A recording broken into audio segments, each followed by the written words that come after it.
అన్నట్టుగానే సంగీత దర్శకుడు దేవిశ్రీ ప్రసాద్ తన స్వరాలతో మాయ చేశాడు. తండేల్ సినిమాలోని ఫస్ట్ సింగిల్ బుజ్జి తల్లి అనుకున్న సమయానికంటే కాస్తంత ఆలస్యంగా వచ్చినా వచ్చిరాగానే ఇన్స్టంట్ హిట్ను అందుకుంది. దేవిశ్రీ ప్రసాద్ స్వరాలకు తూకం వేసినట్టుగా శ్రీమణి భావయుక్తమైన పదాలను సమకూర్చితే వాటిని రాగయుక్తంగా జావేద్ అలీ పాడారు. అంతే అందంగా శ్యామ్ దత్ తన కెమెరాలో బంధించారు. నాగచైతన్య సాయి పల్లవి జోడీ మరోసారి ఈ సినిమాతో ప్రేక్షకుల గుండెల్లో నిలిచిపోవడం ఖాయంగా కనిపిస్తోంది. ఫిబ్రవరి 7న పాన్ ఇండియా మూవీగా తండేల్ రాబోతోంది. గీతా ఆర్ట్స్ అధినేత అల్లు అరవింద్ సమర్పణలో దీనిని బన్నీవాస్ నిర్మిస్తున్నారు. ఈ నెల 23న నాగచైతన్య పుట్టినరోజు. తండేల్ టీం అతనికి 2 రోజుల ముందే గ్రాండ్ గిఫ్ట్ను ఈ పాట రూపంలో అందించేసింది.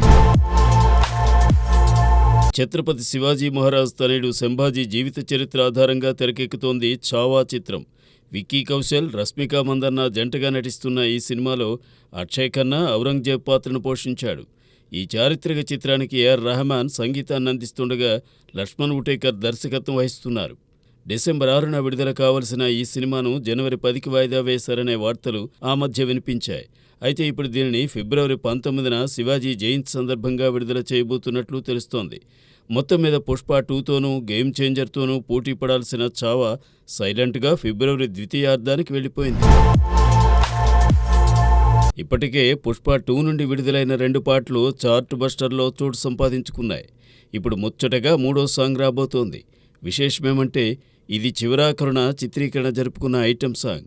పుష్ప తొలి భాగం ఐటెం సాంగ్లో సమంత నర్తించి కుర్రకారు గుండెల్లో వేడి సెగలు రేపింది. ఇప్పుడు ఈ బాధ్యతను శ్రీలీల తీసుకుంది.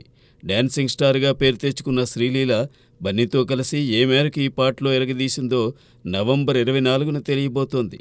ఆ రోజు రాత్రి 7 గంటల 2 నిమిషాలకు ఈ కిస్సెక్ సాంగ్ను మేకర్స్ రిలీజ్ చేయబోతున్నారు. ఇటీవల పాట్నాలో జరిగిన భారీ సభలో ట్రైలర్ విడుదల చేసిన నిర్మాతలు నవీన్ ఎర్నేని, రవిశంకర్ ఈ నెల 24న చెన్నైలోని లియో ముత్తు ఇండోర్ స్టేడియంలో జరిగే కార్యక్రమంలో ఈ ఐటెం సాంగ్ను రిలీజ్ చేయబోతున్నారు. విడుదలకు ముందే ఆకాశమే హద్దుగా అంచనాలను పెంచుకున్న పుష్ప 2 డిసెంబర్ 5న జనం ముందుకు రాబోతోంది. ఈ శుక్రవారం తెలుగులో 6 సినిమాలు థియేటర్లో సందడి చేయబోతున్నాయి. విశ్వక్సేన్ మెకానిక్ రాకీతో వస్తున్నాడు. అలానే సత్యదేవ్ జీబ్రా మూవీ కూడా శుక్రవారమే విడుదలవుతోంది. ప్రముఖ పారిశ్రామికవేత్త, రాజకీయ నాయకుడు గల్లా జయదేవ్ తనయుడు అశోక్ దేవకీనందన వాసుదేవ్తో మరోసారి తన అదృష్టం పరీక్షించుకోబోతున్నాడు. అలానే జబర్దస్త్ ఫేమ్ రాకింగ్ రాకేష్ హీరోగా నటించి నిర్మించిన సినిమా కేశవచంద్ర రమావత్ కూడా ఫ్రైడే వస్తోంది. దీంతోపాటే సినిమా పిచ్చోడనే చిత్రము విడుదలవుతోంది.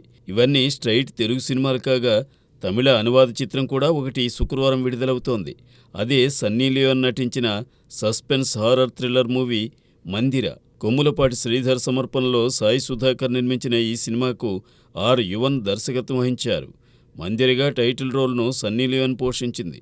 ఇప్పటికే తమిళంలో విడుదలై మంచి విజయాన్ని అందుకున్న ఈ సినిమా తెలుగువారిని ఆకట్టుకుంటుందనే ఆశాభావాన్ని నిర్మాత వ్యక్తం చేస్తున్నారు. సంక్రాంతి కానుగ్గా జనవరి 10న విడుదల కాబోతోంది రామ్ చరణ్ నటించిన గేమ్ చేంజర్ మూవీ. ప్రముఖ దర్శకుడు శంకర్తో దిల్ రాజు నిర్మించిన ఈ సినిమాలో రెండోసారి చెర్రీ సరసన నటిస్తోంది కియారా అద్వానీ. ఇప్పటికే విడుదలైన 2 పాటలతో పాటు తాజా టీజర్ సైతం విశేషంగా నెటిజన్స్ను ఆకట్టుకుంటోంది. ఈ సినిమా డబ్బింగ్ను ఇటీవలే పూర్తి చేసిన ప్రముఖ నటుడు ఎస్జే సూర్య గేమ్ చేంజర్ మూవీని ఆకాశానికి ఎత్తేశాడు. Shankar taking, Dil Raju production values, ఆర్టిస్టుల పెర్ఫార్మెన్స్ మరో లెవెల్లో ఉన్నాయంటూ మూవీపై అంచనాలను పెంచేశాడు. మరో 50 రోజుల్లో ఈ సినిమా విడుదల కాబోతున్న నేపథ్యంలో సంక్రాంతికి మెగా అభిమానులకు ఇది ఏ స్థాయిలో కిక్కిస్తుందో చూడాలి.